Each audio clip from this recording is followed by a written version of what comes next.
Good morning and welcome to another round of Saturdays with Stephanie.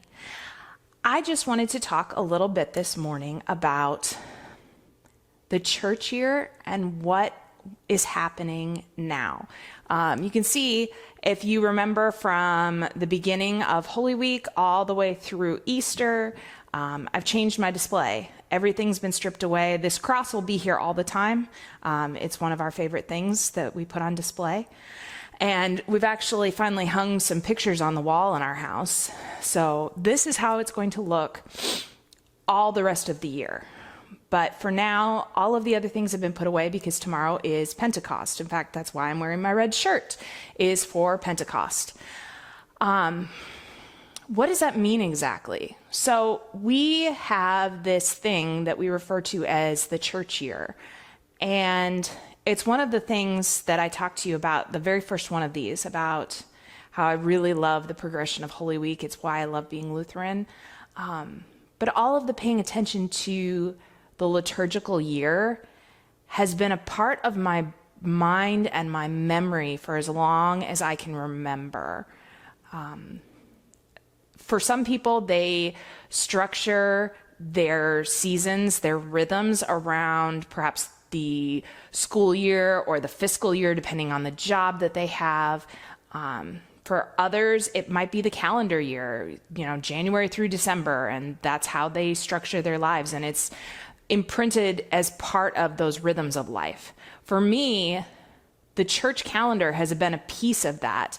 Even when the school year was a big part of my life, even when there weren't any other pieces that I've necessarily paid attention to, it's always been the church year has been part of that rhythm for me.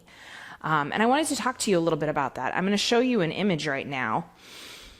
And this is, I pulled this off of a website. I probably could have put something together myself, but it would have taken a lot more time, so I'm just going to borrow from somebody else. I hope that's okay. But this wheel kind of a representation. It's a way of showing what the church year looks like. Now, for us, if you use the school year, for example, to kind of structure your life, your rhythms, you'll start maybe in September, maybe August, depending on the school district and where you live, and go through May, and then the summertime is sort of the off time. If you look at the calendar year, it begins in January and goes all the way through December. Fiscal year, it really depends on when that starts for your company. But the church year always starts with the very first Sunday in Advent. Now, when that falls is dependent on a couple of things, and I don't fully remember all of that, but it tends to be somewhere around when we celebrate Thanksgiving. By the time we get into December, the Advent season has begun. So sometimes it'll be the first Sunday in December. Sometimes it'll be the last Sunday in November. I know it has something to do with a saint day that falls in December. And so it's something around that. Maybe it's even one that falls in November. So you theologians out there can correct me. I'm sure my husband will comment, put a note in the comments to this and explain exactly what that is. But anyway, church year begins with that. So it's a little weird because we start at the beginning of December, essentially, which is a time when most of us are wrapping up the year. We're also hyper-focused on Christmas. And here's the funny thing is the Advent season is not Christmas. If we were in that time of year, I would get into more details with that. But there are some in liturgical traditions that friends of mine that will not decorate their homes for Christmas until Christmas Eve, because they believe that holding that time of Advent as a separate thing is very, very important. Now, I have not yet gotten into that practice because I love having the tree up and decorating for Christmas and all of those things. And honestly, the Christmas season feels far too short then to wait until that point. But there is absolutely nothing wrong with going either way on that. But in terms of the church year, Advent is entirely different from Christmas. It is a looking at Christ's first coming, so it's anticipating that, but also anticipating, more importantly, his second coming and waiting for the day that he will return to take us all home. So you see that blue wedge. The next section, you'll see a bunch of little slices, and they're all in white, and that is the Christmas season.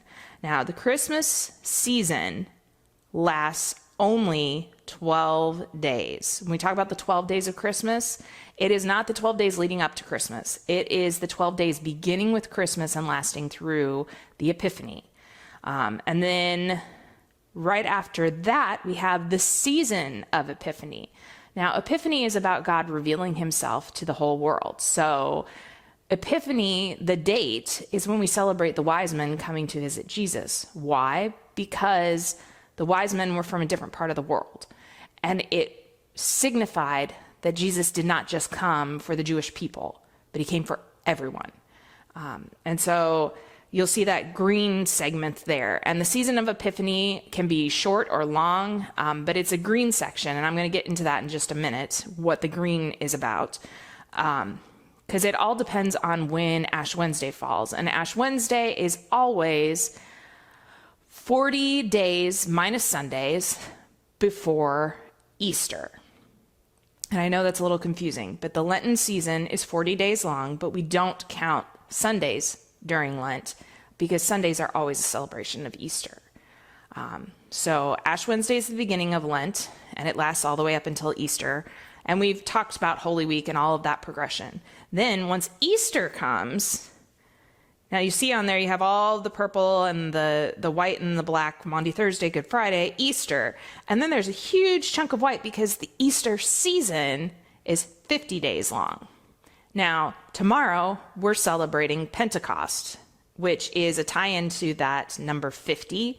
And it's 50 days after Easter that the Holy Spirit was sent to the disciples of Jesus to send them out into the world to go and make other disciples. And that is what we celebrate on Pentecost, the birth of the church, the birth of the missions, the birth of this entire movement of Christianity throughout the world. So we have the 40 days of Lent and the 50 days of Easter, and I was thinking about that this morning, and I've never really thought about it before, but essentially it's 3 months of the year, 90 days, plus, give or take, those extra Sundays, where we're dealing with Lent and Easter season. But you know what? A fourth of the year dedicated solely to the salvation work of Jesus is appropriate, absolutely appropriate. In some ways, we should be doing it all the time, and absolutely we do by celebrating Easter every Sunday. And we do talk about Jesus' death and resurrection throughout the year, but this is the chunk of the year when we hone in on that time period. We hone in on the full story of our salvation. And we spend time in Lent contemplating our sinfulness, and we spend time in Holy Week tracing the journey of Jesus to the cross and through the empty tomb. And then those 50 days after, when he spent time with his disciples, and it was basically for 40 days because the ascension is 10 days before Pentecost. He spends 40 days with his disciples after he rose from the dead, teaching them, sharing with them all sorts of things, proving to them that he was alive, and then went into heaven and sent the Holy Spirit so that they could go out and spread the good news. And from there, the church exploded all over the world. It started with 12 people. And it's everywhere, in every corner of the world. And it's kind of amazing. So you see all of that happening. And then there's this little red slice, that is Pentecost. And then one little white slice, and that's Holy Trinity. That's next Sunday. And then there's a huge chunk of green. Now, the green is broken up by two little things, Reformation and All Saints. Those happen on set dates in the fall. Reformation on October 31st, yes, I know it's Halloween, but it's also Reformation. It's when Martin Luther kicked off the entire Reformation by essentially saying, hey, I want to debate these things. And boy, did a lot of things take off from there. But he did it on purpose the night before All Saints Day because that day was going to be a day of worship for the church, which is always on November 1st. But that whole big chunk of green is what we refer to as the season after Pentecost, ordinary time. There's a bunch of different other things, but all of that time period, we will dig into the life of Jesus. We will dig into significant biblical events, things like that. Really, different churches will do different things. Our tradition has been to follow a specific liturgical calendar that has a 3-year cycle, A, B, and C. And so we'll see the same readings come up every 3 years following that cycle, which I really appreciate, that we always know we will come back around to these different readings and things like that. Other traditions may take off on other ways of doing things. They might do a special series during that season, and that's good too. That's okay too. And throughout that time of Pentecost, we spend time as a church building each other up, reminding each other why we are together. And I think that's especially significant right now in this time period when everything is so uncertain, with the illness, with the virus going around. And as our church begins to prepare to meet back in person, not everybody is going to come back right away.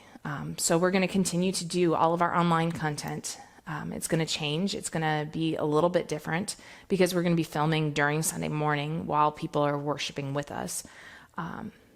But we don't want anybody that's at home and not feeling safe enough to go out to be left behind on this either. And so I'm going to continue to do these Saturday morning videos for as long as we don't have in-person Christian education at church. I think it's really important to keep bringing you little snippets of this.